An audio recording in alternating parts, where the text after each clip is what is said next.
hölgyek, kedves vendégeink, tisztelt urak! Nagyon nagy tisztelettel köszöntök mindenkit a mai nap a kiállításon, a Rózsi néninek a kiállításon, Rózsa néninek a kiállításán.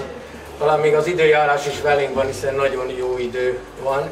És ezen a szép napon kezdjük meg a Nők Hetének azt a kiállítás sorozatát, ami egyébként éveket nézve már a második, és itt fog a kiállítás második éve megnyílni, és folytatódik a Kehidai Műfházban.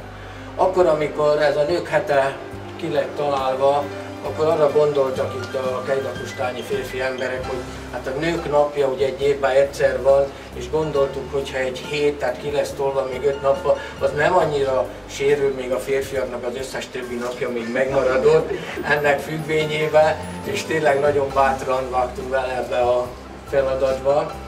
Azért is érdekes ez a dolog, mert ugye számtalan helyen találkozunk kiállításokkal. Itt Kehidakustányban ezen a kiállításon a helyi, úgymondva nem termékről beszélnek, hanem azokról a tárgyakról, amelyeket helyi emberek készítették.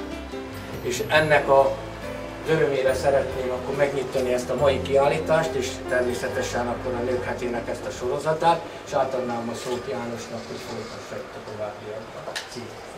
Jó napot kívánok! Kezdjük csokolom! Szervusztok mindenkinek, hogyan, ahogy ismerjük egymást.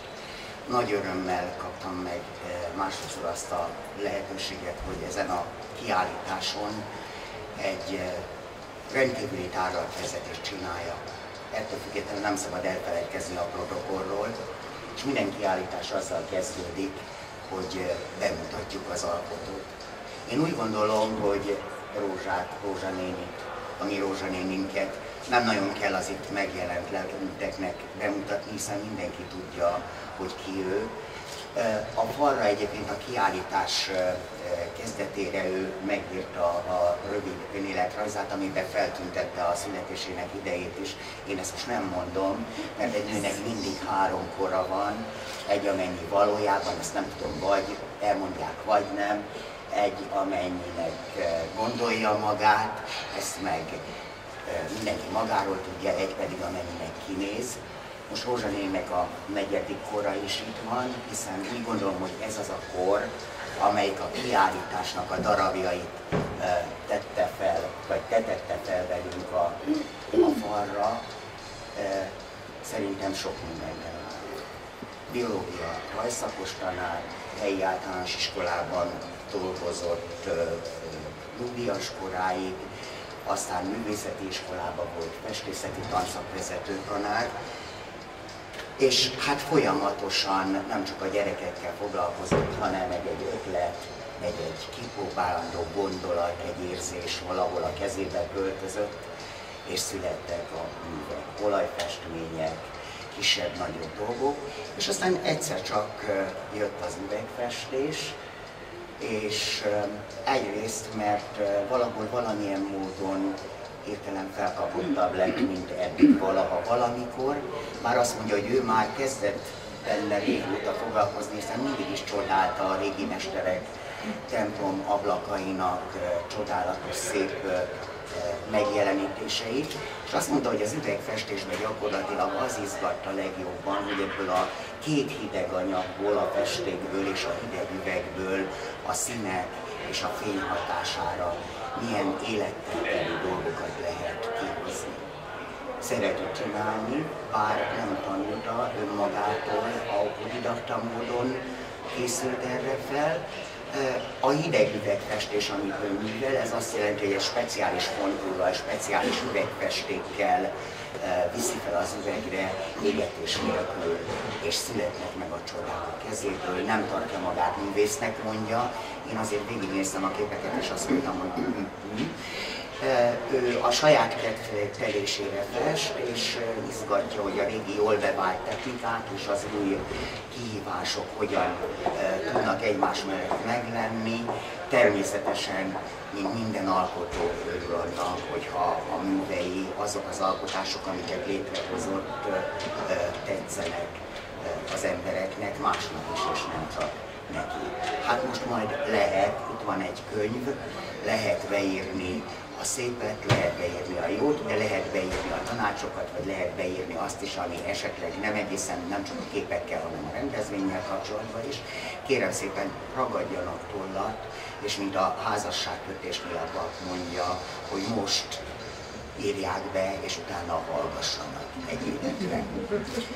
Annyit kell még elmondani, hogy ha végignézik a kiállítást, akkor egyértelműen látszik rajta, hogy a harsány, élénk, játékos színeket szereti, és tulajdonképpen a természet, a fák, virágok adják elsősorban számára az ihletet, és azt gondolom, hogy nem véletlen, hiszen falun vagyunk, benne élünk a természetben, és mindegyikünknek előfordult, hogy rácsodálkozott egy pillanatra.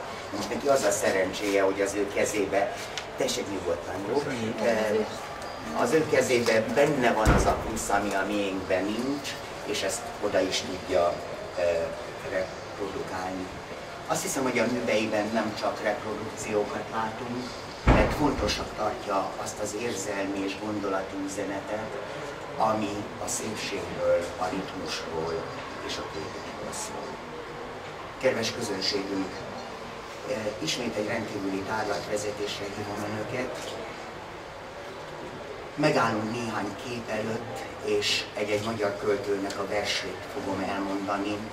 Nem azért, mintha ezek a képek érzelmi erősítésre szorulnának, hanem annyit készültünk rá, és úgy gondoltuk, hogy ne csak a szemünknek, hanem a fülünknek is legyen egy kis megközelítése, és hát ha az is áthallatszik, hogy mit gondoltunk, mit éreztünk mi akkor, amikor először találkoztunk ezekkel a képekkel.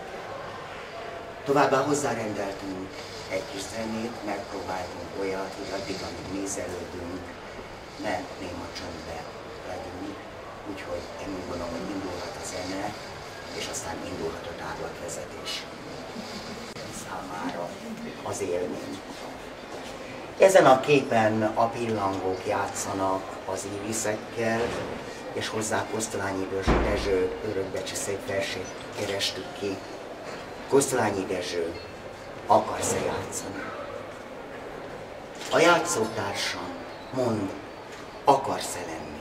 Akarsz-e mindig játszani? Akarsz-e együtt a sötétbe menni? Gyermekszéppel fontosnak látszani? Nagy komolyan az asztalfőre ülni, borból, vízből mértékkel tölteni? Gyöngyöt dobálni, semminek örülni, sóhajtva rossz ruhákat ölteni? Akarsz-e játszani mindent, mi élet? Havas telet és hosszú őszt? Lehet-e némán teát inni véled? Rubin teát és sárga páragőzt? Akarsz-e teljes tiszta szívvel élni? Hallgatni hosszan, és néha-néha félni, hogy a körúton járkál a november, ez az utcaseprő, szegény, beteg ember, ki fütyörész az ablakunk alatt? Akarsz-e játszani kígyót, madarat, hosszú utazást, vonatot, hajót, karácsonyt, álmot, mindenféle jót? Akarsz-e játszani boldog szeretőt, színlelni sírás, cifratemetőt? Akarsz-e élni mindörökkön, játékban élni, melyt valóra vált? Virágok közt feküdni lenn a földön, és akarsz-e játszani? Halál. Ez az élet, és én úgy gondolom, hogy akkor most legyenek önök játszótársaink erre a rövid időre, amíg végigmegyünk, és játszunk a szépséggel, játszunk a gondolatokkal, játszunk az emlékeinkkel, az élményekkel. A következő kép, ahol megállok, Aranyősz címet viseli. Ebben nem is igazából az ősz fogott meg, hanem az, hogy egy hatalmas, életteli, nagy gyökerekkel rendelkező fa, olyan, mint a testvérek. Az ágai több irányba haladnak, de egy tőről fakadnak, és ez az egy tő a gyökerek. A gyökereink azok valahol ott vannak, ahol élünk, ahova tartozunk. Nem csoda hát, hogy ez a vers jutott eszembe róla. Petőfi Sándor szülőföldön. Itt születtem én ezen a tájon, az alföldi szép nagy Rónaságon. Ez a város születésem helye, mintha csak Dajkám dalával von tele. Most is hallom-e dalt, elhangzott bár. Cserebogár, sárga, cserebogár. Úgy mentem el innen, mint kisgyermek, és mint meglett ember, úgy jöttem meg. Hely azóta 20 esztendő telt el megrakodva búval és örömmel. 20 esztendő. Az idő hogy lejár, cserebogár, sárga cserebogár. Hol vagytok ti régi játszótársak? Közületek, csak egyet is lássak, foglaljatok helyet itt mellettem, hagy felejtem el, hogy férfi lettem, hogy vállamon 25 év van már, cserebogár, sárga cserebogár. Mint nyugtalan madár az ágakon, helyről helyre repked gondolatom, szedegeti a sok szép emléket, mint mély, a virágról a mézet. Minden régi kedves helyedbe jár. Cserebogár, sárga cserebogár. Gyermek vagyok, gyermek lettem újra, lovagolok fűzhasípot fújva, lovagolok szilajnát paripán, vájúhoz még. Lovam inni kíván, megitattam gilovam, gibetyár, cserebogár, sárga cserebogár. Megkondul az esteli harangszó. Kifáradt már a lovas, meg a ló. Hazamegyek. Ölébe vesz Dajkám, az altatrónóta hangzik ajkán. Hallgatom. Félálomban vagyok már. Cserebogár, sárga. És most lépünk.